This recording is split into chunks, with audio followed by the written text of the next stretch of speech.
Em nome do Pai, do Filho e do Espírito Santo. Amém. Louvado seja o nosso Senhor Jesus Cristo, para sempre seja louvado. Salve Maria Imaculada. Sábado, hoje dedicado a Nossa Senhora, mas hoje também celebramos a festa em honra a Santa Cecília, Virgem e Mártir da Santa Igreja. O Evangelho de hoje está em Lucas, capítulo 20, versículo 27 a 40. Lucas 20, 27 a 40. Anúncio do Evangelho de nosso Senhor Jesus Cristo, segundo São Lucas. Glória a vós, Senhor. Aproximaram-se de Jesus alguns saduceus, os quais negam a ressurreição. E lhe perguntaram: Mestre, Moisés deixou-nos escrito: se alguém morrer, estando casado, mas sem deixar filhos, o irmão dele tome mulher para suscitar uma descendência a seu irmão. Ora, havia 7 irmãos. O primeiro casou-se e morreu, sem deixar filhos. Também o segundo e o terceiro casaram-se com a viúva. Assim os 7 morreram sem deixar filhos. No fim, morreu também a mulher. Na ressurreição, ela será esposa de qual deles? Pois os 7 a tiveram por esposa. Jesus respondeu-lhes: os homens e as mulheres neste mundo casam-se e se dão em casamento, mas os que foram julgados dignos de participar do mundo vindouro e da ressurreição dos mortos não casam nem são dados em casamento. Com efeito, já não podem morrer, pois são iguais aos anjos, são filhos de Deus, porque pertencem à ressurreição.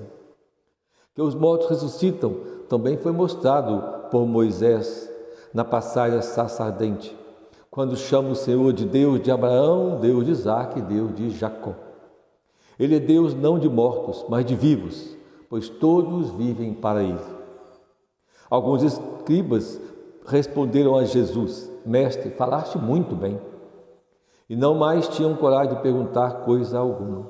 Palavra da salvação, glória a vós, Senhor. Meus irmãos, neste dia que celebramos a festa também de uma mártir, Santa Cecília, somos chamados a refletir sobre a nossa fé, sobre a nossa fé católica e sobre a maneira com a qual nós devemos interpretar as Sagradas Escrituras, como devemos ler, meditar e rezar as Escrituras. No texto, nós vemos lá uma questão entre os saduceus, que não acreditavam na ressurreição, embora a palavra, principalmente os escritos mais próximos de Jesus, já começaram a revelar claramente a ressurreição, mas os saduceus negavam, não acreditavam na ressurreição. E daí faz uma pergunta para Jesus, usando o próprio texto bíblico do Antigo, usando o próprio Moisés, dizendo que Moisés deixou-nos escrito para nós, sobre a mulher que tinha os 7 irmãos, casou-se com a mesma mulher para deixar descendência, conforme a lei do levirato, lá prescrito no Antigo Testamento. Daí então casaram os 7, mas morreram os 7, a mulher deixou a mulher sem ter filhos. A mulher morre, e agora? Esse negócio de ressurreição, de quem vai ser esposa? E aí então Jesus usa e cita o mesmo Moisés para dar a interpretação correta. Então Jesus vai dizer para eles: mas Moisés também, na sarça ardente, revelou-nos que Deus é Deus dos vivos e não dos mortos, o Deus de Abraão, de Isaque e de Jacó, porque todos estão vivos para Ele. Veja bem, aqui é a mesma situação lá da tentação no deserto, quando o demônio usa as Escrituras para enganar, querer tentar seduzir Jesus, e Jesus, dando a interpretação correta da mesma Escritura, vence o demônio. Então nós precisamos, hoje quero partilhar um pouquinho com vocês sobre essa importância de nós não sermos enganados, não sermos seduzidos por nós mesmos, nosso orgulho, nossa vanglória, cai na tentação de, eu estudo sozinho, eu sei ler a Escritura sozinho, e interpreto então desse jeito. Não sermos seduzidos pelo demônio, não sermos seduzidos pelo mundo, que hoje, também na internet, quantas pessoas aí se acham no direito de interpretar a Escritura e muitas vezes, muitos deles nem fé têm, nem conhecem Jesus. Apenas lê a Escritura e quer dar interpretação para a Escritura aí nos meios de comunicação. É preciso ter muito cuidado com isso. E como então nós devemos interpretar bem a palavra de Deus e não sermos levados apenas por nossos critérios ou critérios do mundo, que tanto mal fazem a evangelização, tanto mal faz a Igreja de Cristo, divide a Igreja de Cristo, divide o corpo do Senhor. E nós cristãos católicos precisamos então saber bem como devemos interpretar as Sagradas Escrituras. Em Mateus capítulo 22, quando Mateus cita essa mesma passagem, e é bom pegá-la em Mateus capítulo 22, versículo 29, Mateus, que é considerado o evangelista da igreja, não é? Que fala muito da igreja. Nessa mesma passagem, então, Jesus diz assim: estais errados, não compreender as Escrituras nem o poder de Deus. Mesma passagem, mas Mateus acrescenta isso, Jesus chamando a atenção, porque os saduceus não estavam compreendendo a Escritura, estavam interpretando errado a Escritura e também não compreendiam o poder de Deus, que é capaz de dar vida aos mortos, ressuscitar, e todos estão vivos diante dele. E aí então nós precisamos ter alguns critérios importantes, porque senão nós precisamos interpretar a Bíblia de forma errada. Por exemplo, nossos irmãos protestantes, eles dizem que os mortos estão dormindo. Ora, basta vermos lá o Apocalipse, nós vamos ver que os mortos não estão dormindo, estão louvando e glorificando o Senhor, aqueles que alcançaram a salvação estão no céu.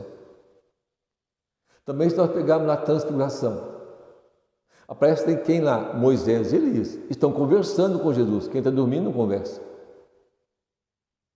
Então estão lá, vivos diante de Deus. Moisés e Elias estão vivos diante de Deus.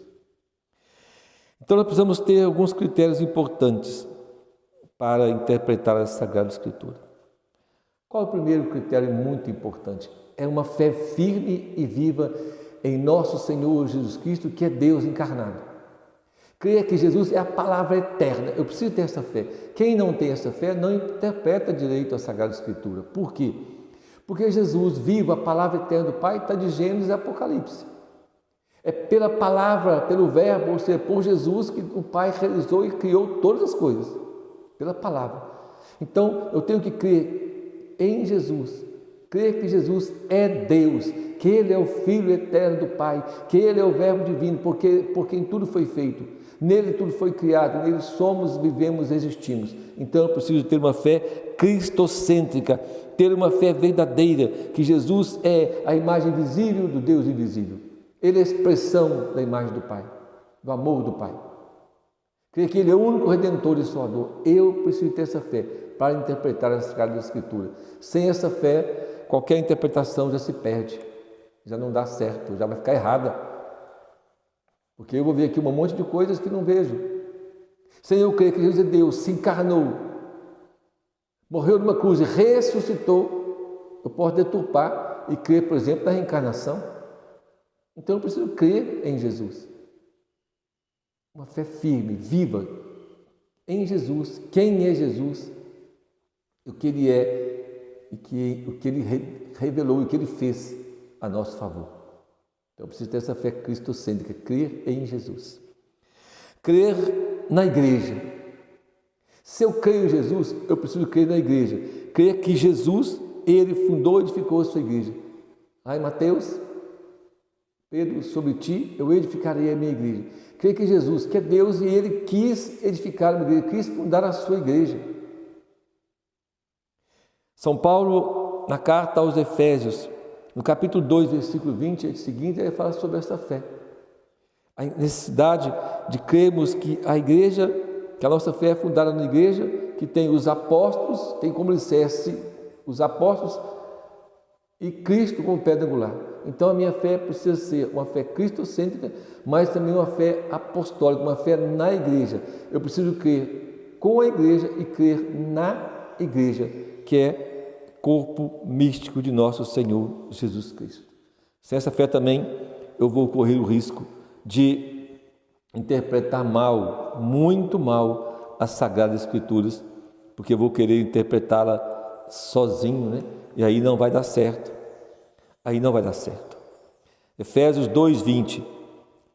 Portanto, não sois estrangeiros nem forasteiros, mas concidadãos dos santos e familiares de Deus, edificados sobre o alicerce dos apóstolos e dos profetas, tendo como pedra angular o próprio Cristo Jesus. Então a minha fé precisa ser também na igreja. Preciso crer que Jesus instruiu a igreja, instruiu os apóstolos e deu a esses apóstolos a autoridade para ensinar. Mateus 28:19-20 diz: ide pelo mundo inteiro e ensinar tudo que eu revelei. Pega lá depois Mateus 28:19-20, que Jesus, o próprio Senhor, instituiu os apóstolos como a autoridade para ensinar tudo aquilo que ele revelou a eles. Sim. Lá em João capítulo 14, versículo 13 e 15, Jesus prometeu aos apóstolos que daria a eles o Espírito Santo, o Espírito da verdade, que lhes ensinar e conduzi-los a toda a verdade. Isso ele prometeu aos apóstolos e a toda a sucessão apostólica, ou seja, isto foi o que Jesus prometeu a eles e deu então a autoridade do Espírito. E que o Espírito iria ensinar os apóstolos e revelar a eles toda a verdade. Então nós temos que crer em Jesus, crer no ensinamento da igreja através da sua sagrada tradição. Nós temos um tripé: Palavra de Deus, Sagrada Tradição e Sagrado Magistério. Crer nos apóstolos, eu preciso crer na Sagrada Tradição. Por quê? Porque antes da palavra ser escrita, antes de termos a Bíblia, o texto, nós temos a tradição apostólica.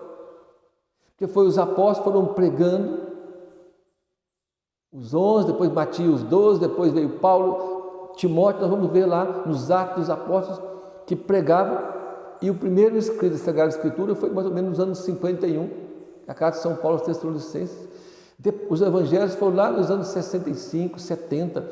Então a igreja foi caminhando aí somente com a pregação apostólica, ou seja, essa sagrada tradição que a igreja chama, esta pregação apostólica é o ensino que o Espírito dá através dos apóstolos e dos seus sucessores, como Paulo, como Timóteo, como outros vão aparecendo, os discípulos do Senhor, os sucessores dos apóstolos que vão vindo e vão tendo com a autoridade do Espírito Santo transmitindo a palavra que não foi escrita e nem tudo foi também escrito, foi ensinado, transmitido.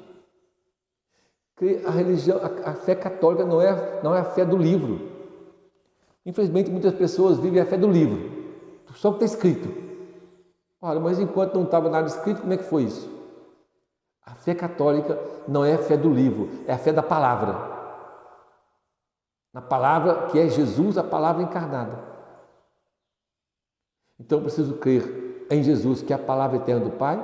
Eu preciso crer na igreja, na sagrada tradição da igreja, que pela ação do Espírito Santo também ensina e comunica toda a verdade. E preciso crer no magistério. O que é o magistério? O magistério é aquilo que eu já disse, citado lá em Mateus, que deu aos apóstolos então a autoridade para ensinar. Então eles ensinam também, e nós pegamos lá desde o primeiro século da igreja, escritos dos apóstolos, que não estão aqui, não são canônicos, mas são escritos e eles ensinaram. Receberam de Jesus a autoridade para ensinar a verdade. E tanto é isso verdade que São Paulo, lá nos Atos dos Apóstolos, capítulo 15, quando Lucas narra nos Atos esse episódio, não é, chamado pelo primeiro concílio de Jerusalém, quando Paulo, na viagem dele, com Barnabé, tem um problema da circuncisão, onde eles vão? Eles voltam em Jerusalém para aprender, para ouvir os apóstolos que tiveram com o Senhor antes dele, para decidir certo. Ali então está ao mesmo tempo a tradição daquilo que eles receberam do próprio Jesus e também a autoridade do magistério apostólico que tem autoridade para ensinar. Sobre a circuncisão, por exemplo, que não foi ensinada por Jesus, você não vai encontrar nada disso em Jesus, nos evangelhos. Jesus falando que é obrigado ou não circuncidar. Não. Com clareza não, explicitamente não. São os apóstolos que decidiram isso. São Paulo, lá na carta aos Gálatas, capítulo 2, versículo 1, veja bem o que São Paulo diz lá. Vamos pegar para você ver a importância, para não ficarmos fazendo nossa própria interpretação da Sagrada Escritura. Capítulo 2 da carta aos Gálatas. 14 anos mais tarde, subi de novo a Jerusalém. Com Barnabé, levando também Tito comigo.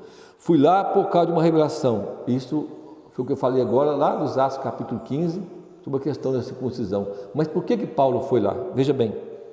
Expus o evangelho que tenho pregado entre os pagãos, o que fiz em particular aos líderes da igreja, para não acontecer estivesse eu correndo ou tivesse corrido em vão. Paulo não é bobo não. Paulo foi chamado por Jesus, é apóstolo, lá no caminho de Damasco, mas ele foi lá em Jerusalém para quê? Para não correr o risco de correr em vão, ou seja, de não fazer nada errado, de não decidir sozinho as coisas.